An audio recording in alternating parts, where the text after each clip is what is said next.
Hello दोस्तों, आप सभी का स्वागत है हमारे यूट्यूब चैनल कविंदर भैया पर। आज के इस वीडियो में कक्षा 8 के हिंदी प्रज्ञा यूपी बोर्ड के पाठ 16 को पढ़ेंगे। पाठ का नाम है सोना। इस पाठ के प्रश्न उत्तर को इस वीडियो में पढ़ने वाले हैं। दिया इसमें प्रश्न कुछ करने को। पहला प्रश्न है, अपने आसपास के पालतू पशुओं के स्वभाव की जानकारी प्राप्त कीजिए। प्रायः लोग किन किन जानवरों को पालते हैं, इसका उत्तर लिखना है।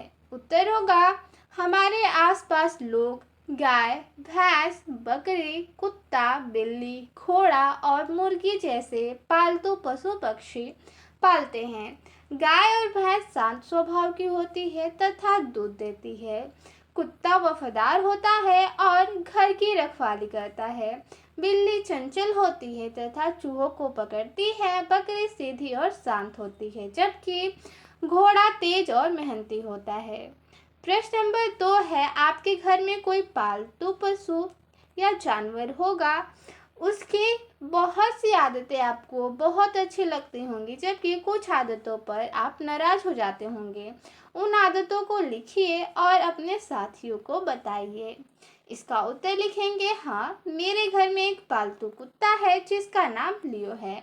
यहाँ पर आपके घर में अगर कोई और पालतू जानवर होगा तो उसका नाम यहाँ पे लिख सकते हैं, उसकी आदतें को इस उत्तर में लिख सकते हैं। ठीक है, तो देखिए, मेरे घर में एक पालतू कुत्ता है जिसका नाम लियो है। जब मैं विद्यालय से घर लौटता हूँ तो वह दौड़कर मेरे पास आता है और प्यार से मुझसे लिपट जाता है।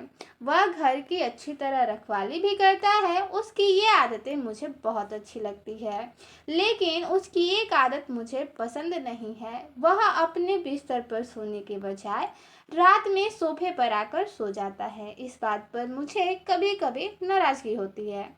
आगे है विचार और कल्पना से पहला प्रश्न।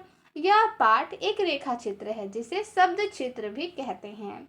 सोना हिरनी थी जिसे लेखिका पालती थी और उस पर एक रेखा चित्र लिखा। आपके यहाँ भी कोई पशु पाला जाता होगा। पाठ के आधार पर आप भी उस पशु का रेखा चित्र लिखिए। इसका उत्तर लिखेंगे, मेरे घर में एक पालतू कुत्ता है। ठीक है, इसका उत्तर लिखेंगे, मेरे घर में एक पालतू कुत्ता है और उसका नाम शेरू है।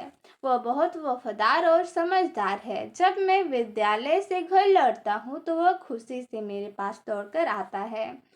वह घर की अच्छी तरह रखवाली भी करता है। उसका स्नेहपूर्ण स्वभाव मुझे बहुत अच्छा लगता है।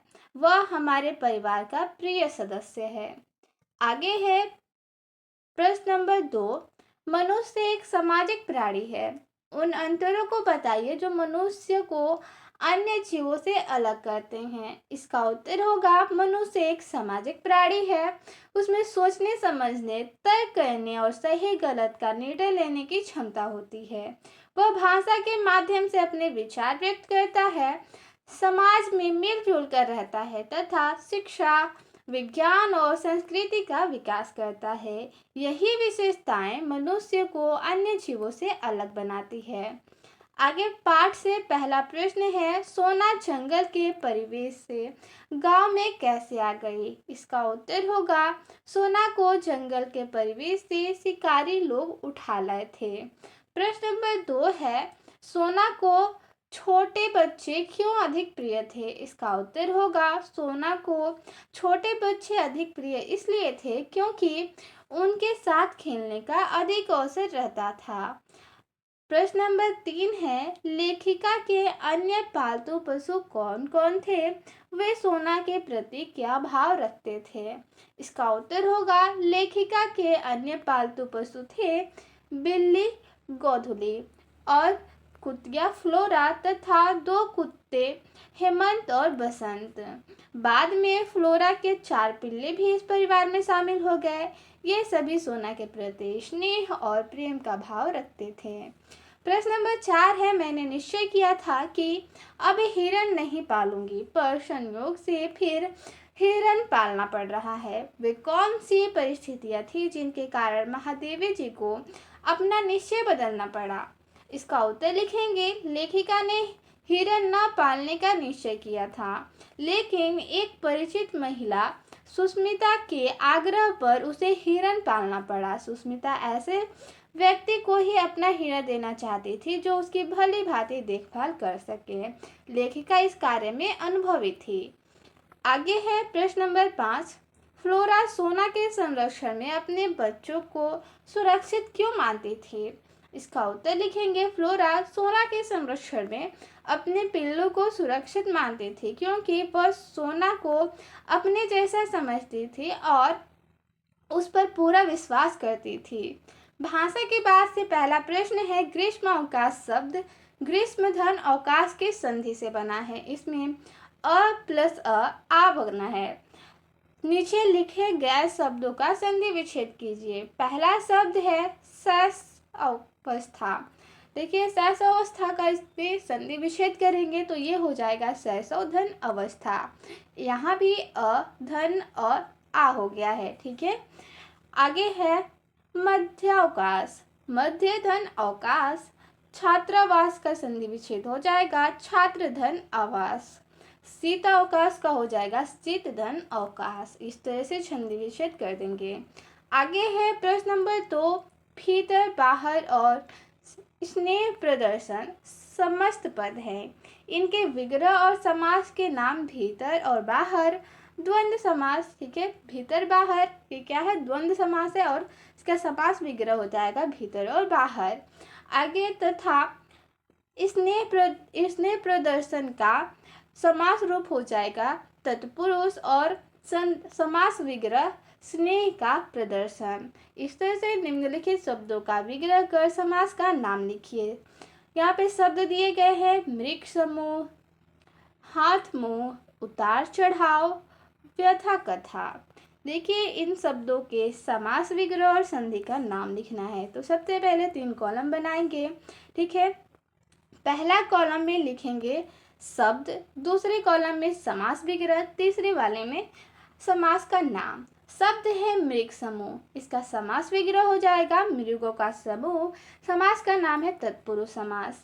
अगला है हाथ मुंह, समास विग्रह हो जाएगा हाथ और मुंह। इसका समास हो जाएगा द्वंद्व समास।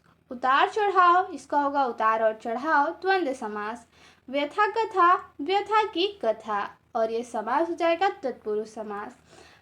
प्रश्न नंबर 3 है, कौतुक में प्रिय शब्द जोड़कर कौतुक प्रिय शब्द बनता है। इसी प्रकार नीचे लिखे गए शब्दों में प्रिय शब्द जोड़कर अन्य शब्द बनाइए और उनके अर्थ भी लिखिए। तो देखिए यहाँ पे 3 कॉलम है। पहला में शब्द लिखेंगे, दूसरा में नया शब्द और तीसरा में उसका अर्थ लिखेंगे। पहला शब्द है अनुशासन। ठीक है, इसमें प्रिय शब्द जोड़कर अनुशासन प्रिय लिख देंगे। इसका अर्थ होता है जिसे अनुशासन प्रिय हो।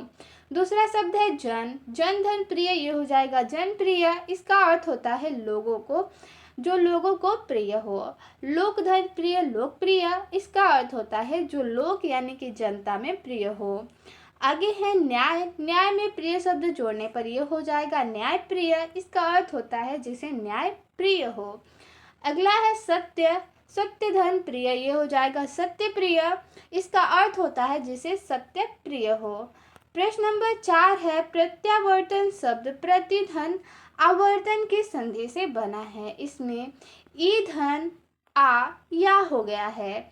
इसी प्रकार नीचे लिखे गए शब्दों का संधि विच्छेद करके नया शब्द बनाएंगे। देखिए यहाँ पे दिया गया है प्रति धन एक, इसको लिखेंगे। ठीक है, प्रति में एक शब्द जोड़ने पर प्रत्येक बनता है। ठीक है, यहाँ पे ई और ए मिलकर ए बनाते हैं, यहाँ पे प्रत्येक हो जाएगा। आगे दिया है प्रतिधन उपकार, यहाँ भी इसका शब्द बन जाएगा प्रत्युपकार।